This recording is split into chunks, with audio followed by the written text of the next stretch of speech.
I'm excited about seeing these guys play that high-low line.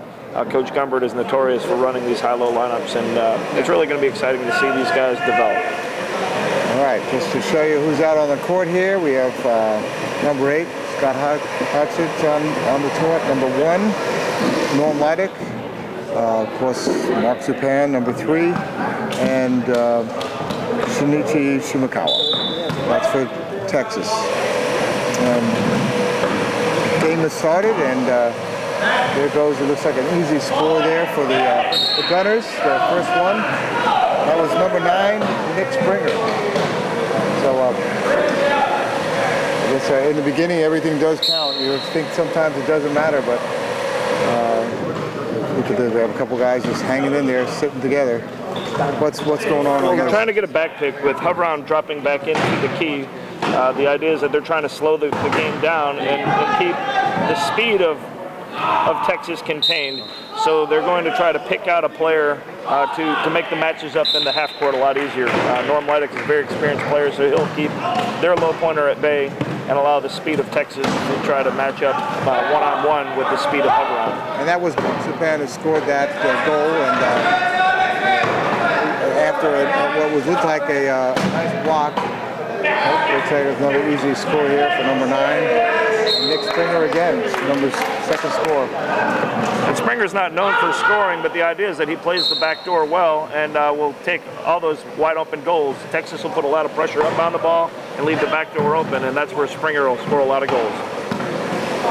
Oh, so nice movement there from Kenichi. And there it is. He just wheeled his way right through the pack, didn't he? He's very agile in his chair. He can turn on a dime, and he's got great wide open speed, which we haven't seen yet. But you will see that throughout this tournament. His speed is incredible. Well, as we've heard, he's probably one of the fastest, if not the fastest player in the world. At least certainly playing the game on a... Ooh, what a nice interception there. It shows you what the speed can do.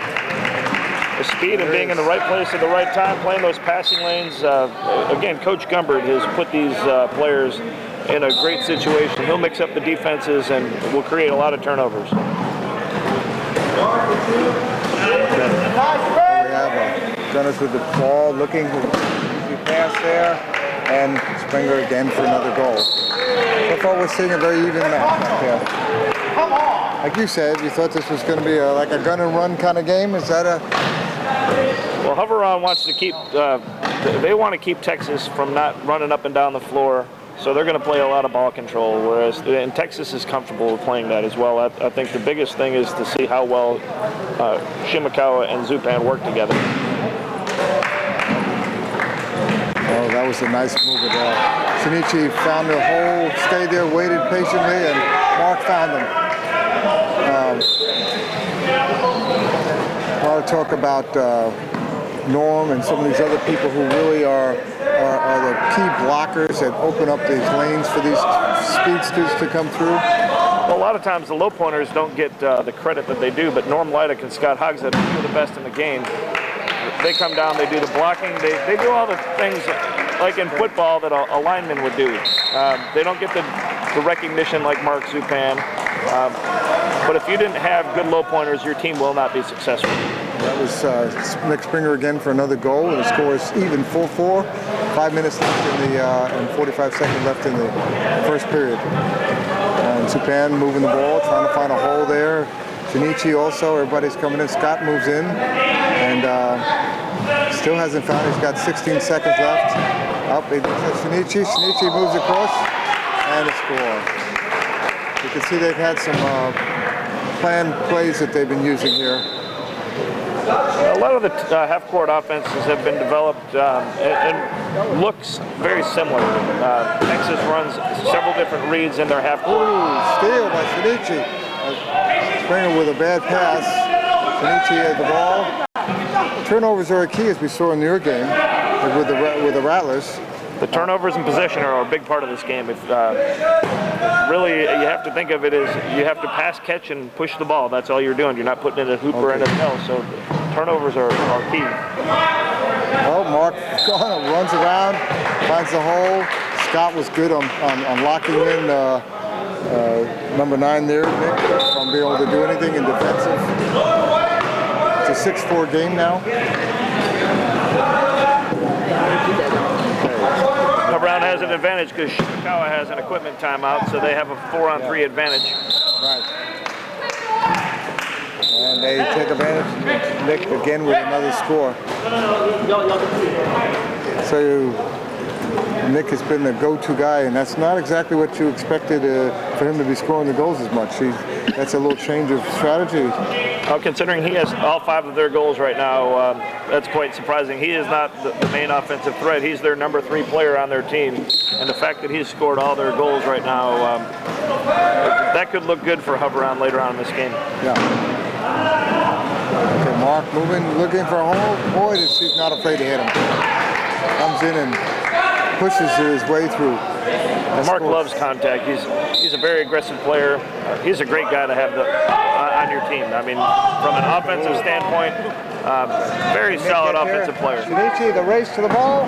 Shinichi with his hands on it, goes out of bounds. Oh, they called a timeout.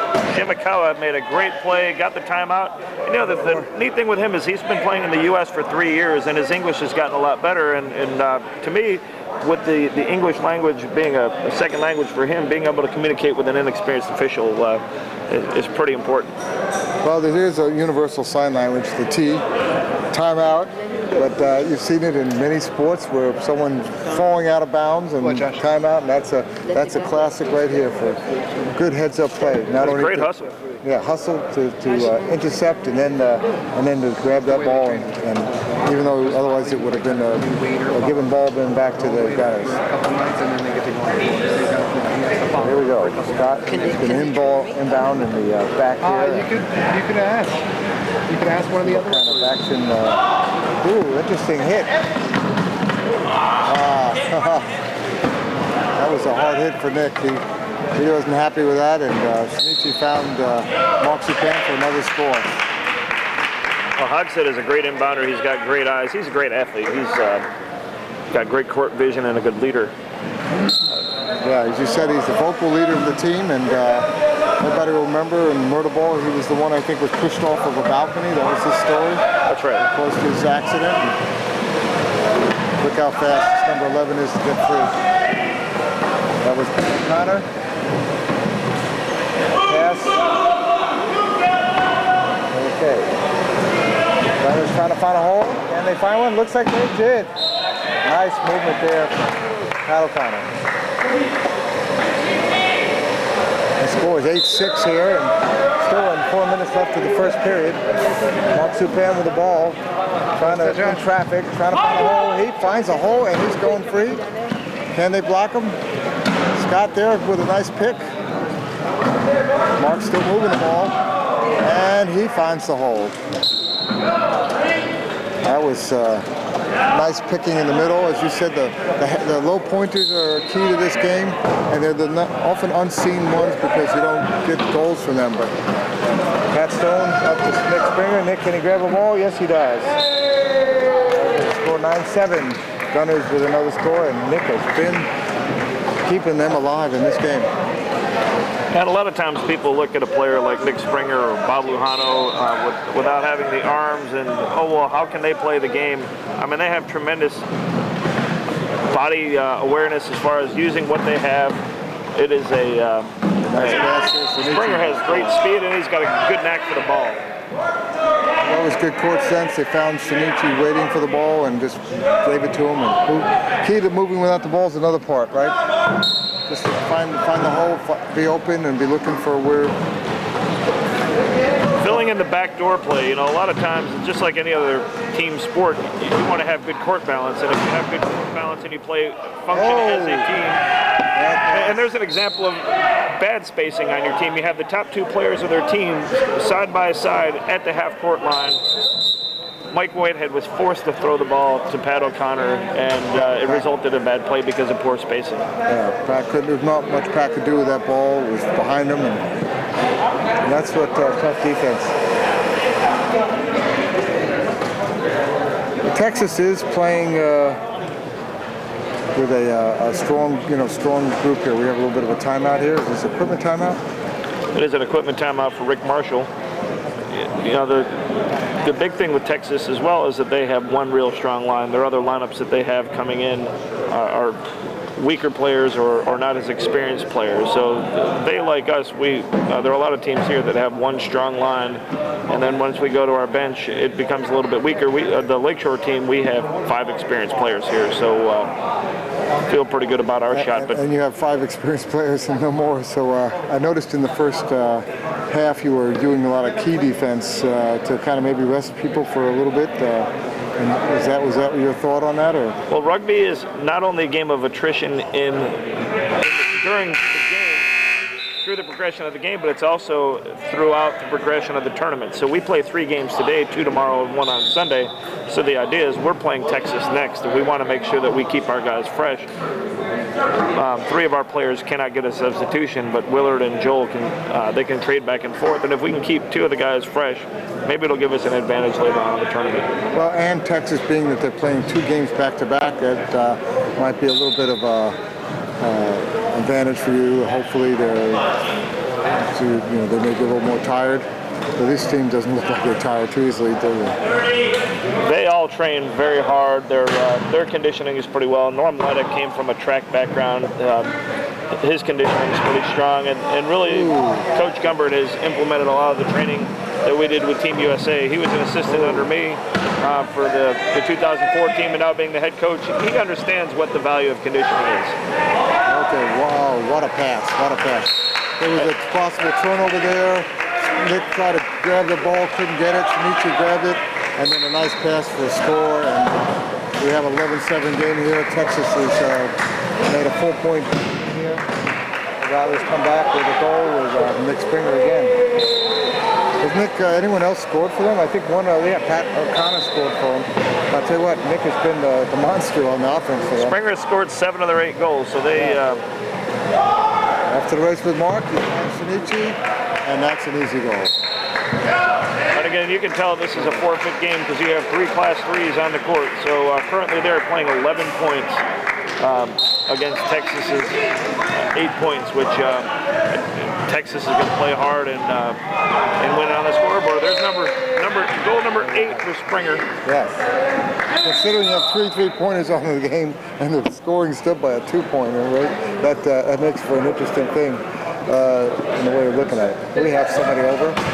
Mark. I think Mark is no stranger to being knocked over, is he? Mark's been on the floor a few times. But he was playing aggressive, and that's the reason why he ends up on the floor. I mean, the heart of the player is when you have the heart of a player like Mark who plays aggressive. That really, as a coach, that's what you're looking for, is that you want your players to give everything they have on the court for every single goal. And to see him on the floor when there's a wide open goal, that's beautiful because he's hustling, he's in the play, trying to make something happen. You think at some point, probably because this game won't count in the same way that towards the second half they might rest some players, some other people? I would assume that Coach Gumbert's going to try to build the score up, and once he gets a comfortable margin, maybe 7 or 8 goals, he'll look at substituting some of the other players. And he's got a lot of inexperienced players on his bench, so that'll be the telltale sign. Okay, we're 13-9 at this game with about 1:54 left in the period. And we're going to see nope. The Gunner's lane was closed off on Shinichi, but did he score? Yes, he did. An important strategy you'll see. An important strategy you'll see here later in the quarter is the possession arrow belongs to the Texas Stampede, and possession is as important as the turnover. So you want to make sure that you score first and score last in the quarter to try to give your team an advantage. Because if there are no turnovers and you score first and score last, you could potentially win the game by 7 goals with no turnovers. Shinichi with that goal there, and the score is 14-10. Hope you're enjoying this. This is xable.com, the webcast from the Knock and Roll tournament in beautiful southern Florida. And we have some hard hits going on. Nick Springer, can he hold on the ball? Yes, he does, for another goal. And that shows his great body awareness, the way that he was able to adjust back to the ball after he missed it on the initial catch. Yeah, usually it seems like when you're waiting for the ball, you catch it, you have to get the momentum going again, and sometimes these guys have to stay there and wait for the defense to catch up. You don't see that as much with Texas. They're moving the ball and they catch it in the air and they're on their way. Okay, Texas looking for a hole here. Mark for the crash. Oh, can he find a hole around the end? Yes, he does. Shinichi with some good planning there. He waited for everything to kind of lock up and scoot around on the right corner. We have 50 seconds left. It's 15-11. We have a 4-point advantage for Texas. Gunners are hoping that they can score one more time. Locked up. Okay, can the Gunners find a hole? A nice pass there and a nice score by Mike Whitehead. That's his second score of the game. Looks like Texas might start and hold for the last goal here. Yep, 32 seconds left. They have to get it across the half-court line. Mark with some thing, he puts the ball down. He's getting stuck, time's running out. Long pass to Shinichi. Okay, Shinichi's locked up a little bit by the hip. He had a definite way in there, but he held on to the ball. 14 seconds left. Texas looking for another score. Can they do it? There it is. Oh, no, what a beautiful pass. Break up, Mike Whitehead breaks it up with 3 seconds left. Can he score? No, but kept Texas from scoring. Score is 15-12. This is Rob Rowland. I'm with Kevin Orr at the Quad Rugby Tournament, Knock and Roll in South Florida, and we are going to take a break here and be right back with you in just a minute. Thank you for watching.